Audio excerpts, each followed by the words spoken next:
শাশুড়িরা যদি blog video বানাইতো তাহলে তারা কিভাবে ভয় দিত ওইটা বলি শুনেন। সকাল 6টায় ঘুম থেকে উঠে দেখলাম আমার বৌমা এখনো ঘুম থেকে উঠেনি। রাগে তো আমার শরীরটা জ্বলে গেল। এরপর আমি রাগ করতে করতে চলে গেলাম রান্নাঘরে।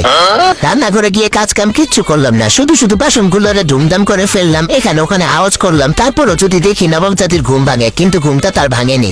এরপর হাতের নাম করে একটু বাইরে গেলাম। বাইরে গিয়ে যার যার সাথে আমার দেখা হলো সবাইকে বলে আসলাম যে আমার বৌমা এত বেলা হয়ে গেছে এখনো ঘুম থেকে উঠে নাই। এরপর চলে আসলাম বাড়ি এসে সোজা নিজের ঘরে গেলাম। মনে মনে ভাবলাম একটু ফোন করে সবাইকে জানিয়ে দেই যে আমার বৌমা এখনো ঘুম থেকে উঠেনি। এজন্য প্রথমে ফোন করলাম আমার মেয়েকে, সে ফোনটা ধরলো না। মনে হয় সারাদিন অনেক কাজ করে তো অনেক টায়ার্ড ছিল, এই জন্য এত সকালে ঘুম থেকে উঠতে পারে নাই। এরপর এক এক করে সবাইকে ফোন দিলাম, মাকে ফোন দিলাম, বোনকে ফোন দিলাম, আত্মীয় স্বজন যারা আছে সবাইকে ফোন দিলাম। ফোন দিয়ে সবাইকে এই সুযোগে জানিয়ে দিলাম যে আমার বৌমা এতটা বাজে এখনো ঘুম থেকে উঠে নাই। শ্বশুর শাশুড়ির প্রতি তার যে দায়িত্ব নাই এগুলো বলে দিলাম। এরপর আমি আর কি করব, টিভিটা চালিয়ে একটু টিভি দেখতে বসলাম।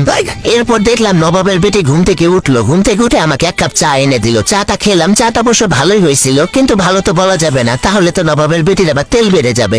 তারপর তাকে বললাম কি ব্যাপার, বাপের বাড়ি কোনোদিন চা বানায় খাওয়া নয়, মনে হয় পানিটা তো ঠিক মতো ফোটাওই না। এরপর একে একে সে সংসারে সব কাজ শেষ করলো, আমি কোনো কাজই করলাম না। আমি শুধু তার পেছন পেছন ঘুরলাম আর তার কাজের যত খুঁত আছে এগুলো ধরলাম।